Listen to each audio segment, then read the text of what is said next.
Shalom sahabat CS dimanapun Anda berada, saya sangat bersuka cita bisa menjumpai Anda untuk menyampaikan kebenaran firman Tuhan.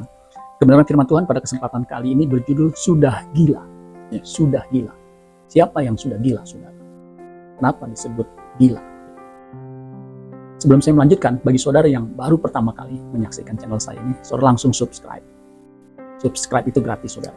Jangan lupa tekan lonceng notifikasinya, supaya setiap kali saya menyampaikan firman Tuhan melalui channel ini, saudara yang pertama kali menyaksikannya.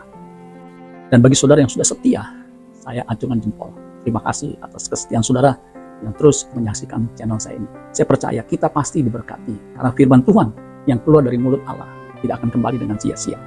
Sudah gila. Markus 3 ayat 20-22. Saya akan bacakan buat kita semua. Kemudian Yesus masuk ke sebuah rumah. Maka datanglah orang banyak berkerumun pula, sehingga makan pun mereka tidak sempat, tidak dapat.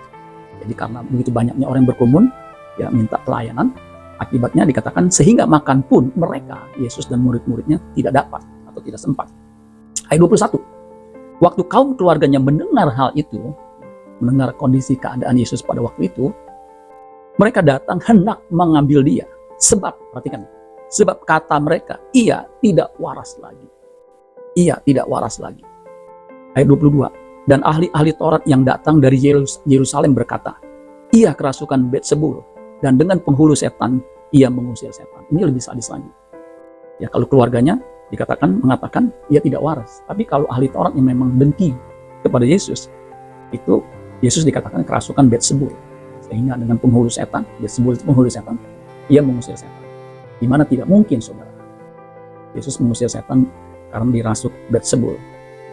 Nah, saudara sekalian, ada satu terjemahan Indonesian Modern Bible mengatakan begini, untuk ayat 21-nya. Ketika keluarganya mendengar hal itu, ya, mereka datang untuk mengambil dia. Sebab mereka berkata bahwa ia sudah gila. Jadi yang disebut, yang mengatakan sudah gila itu kaum keluarganya, dan Yesus dikatakan sudah gila. Saudara. Kenapa keluarganya mengatakan Yesus sudah gila? Karena pelayanannya yang berbeda dengan ahli Taurat, di mana begitu banyak orang yang berkerumun, kemudian minta pelayanan sampai saking sibuknya, makan pun mereka tidak sempat. Terjemahan Easy English mengatakan begini untuk ayat 21 Markus 3. People told his family what was happening. Jadi yang memberitahu itu orang-orang, saudara, kepada keluarganya. People told his family what was happening, apa yang sedang terjadi. So, ya akibatnya, they went to take him away with them. Jadi mau diambil, saudara, ya.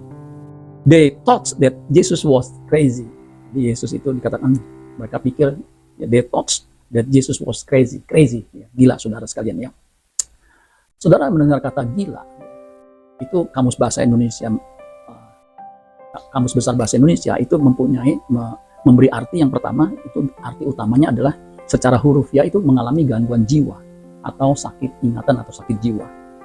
Makanya orang dengan gangguan, ya, orang dengan gangguan jiwa itu disebut gila, ya. Jadi tidak boleh menyebut orang gila, tapi ODGJ, orang dengan gangguan jiwa, itu sama sih. Nah, selain arti secara hurufiah, ya, mengalami sakit ingatan atau gangguan jiwa, gila juga bisa berarti tidak biasa atau tidak masuk akal. Itu juga disebut gila, tidak masuk akal, ya. Nah, kata gila juga itu menunjukkan istilah diksi untuk menunjukkan kekaguman, ya, akan sesuatu sebagai kata suruh, misalnya gila. Begitu, saudara, ya. Ketika melihat sesuatu, kita biasanya memakai kata diksi untuk menyatakan kekagumannya itu dengan kata gila, ya. Nah, gila juga bisa berarti perasaan yang sangat suka atau keranjingan. Orang yang terus-menerus main judi itu disebut gila judi, saudara, ya. Nah, Yesus itu dikatakan disebut gila, disebut tidak waras karena makan pun tidak sempat. Pelayanannya itu berbeda dengan ahli Taurat. Ahli Taurat lebih sadis lagi, menuduh Yesus itu kerasukan setan, sehingga keluarganya mengambil keluar dari situasi yang mereka anggap situasi yang tidak waras atau tidak masuk akal.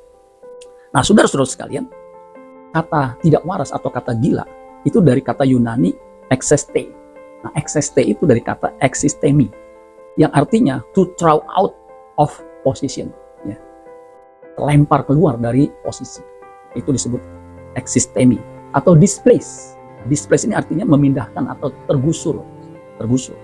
Nah, kata existemi ini dari dua kata, yaitu ex. Ex itu kita tahu artinya out of atau from, by.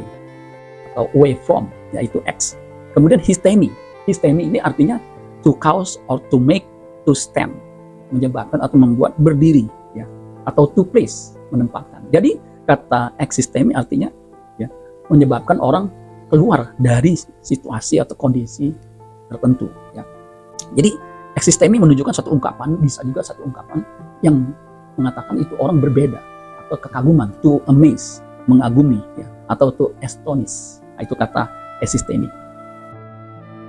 Mereka, kaum keluarga Yesus, itu menyebut Yesus dengan sebutan existemi, itu karena memang sangat berbeda dengan pelayanan orang ahli Taurat. Atau berbeda pada umumnya para rabi melayani. Makanya disebut udah nggak waras nih, begitu suruh sekali. Karena tidak makan aja tidak sempat, itu akan mengganggu kesehatan. Jadi dua tuduhan ini memang tidak berdasar, saudara. Apa benar Yesus disebut gila memang secara hurufiah kehilangan akal? Tidak, saudara sekalian. Orang gila tidak mungkin menyembuhkan. Orang gila tidak mungkin memberikan pengajaran yang mulia atau yang luar biasa.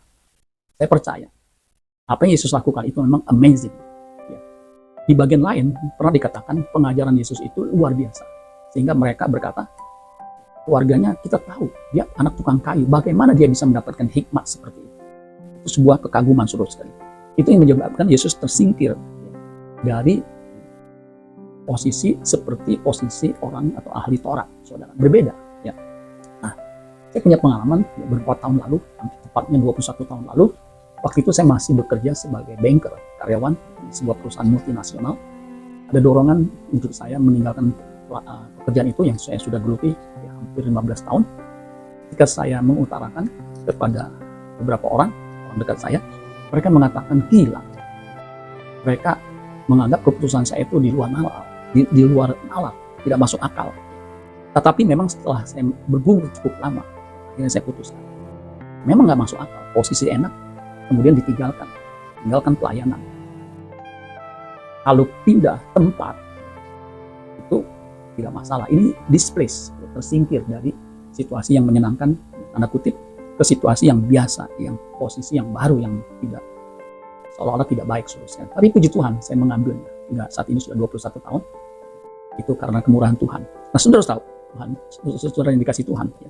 Tahukah saudara, pemilik jemaat atau pelayanan sebagai hamba Tuhan, itu adalah pekerjaan mulia. Di 1 Timotius 3 ayat 1, benarlah perkataan ini. Orang yang menghendaki jabatan penilik jemaat menginginkan pekerjaan yang indah. Jadi kalau melayani dengan motivasi yang benar, itu juga sebuah pelayanan, saudara. Sebuah pekerjaan yang memang beda profesi. Tetapi juga profesi apapun, termasuk pekerjaan yang saya sebelum menjadi pendeta, itu juga sebenarnya adalah pelayanan yang indah, asal dilakukan dengan motivasi yang benar, dilakukan untuk kemuliaan Allah. 1 Korintus 10 ayat 31.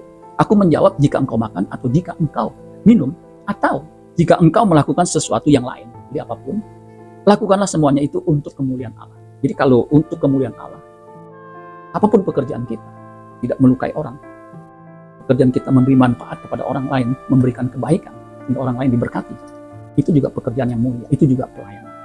Saya berharap apa yang saudara lakukan, itu memuliakan Allah Bapa di surga, sehingga orang berkata, orang benar seperti dia, tidak mungkin menyembah Tuhan yang salah. Pasti Tuhan yang disembahnya Tuhan yang benar. Amin buat firman Tuhan. Tuhan Yesus memberkati. Sola Gracia.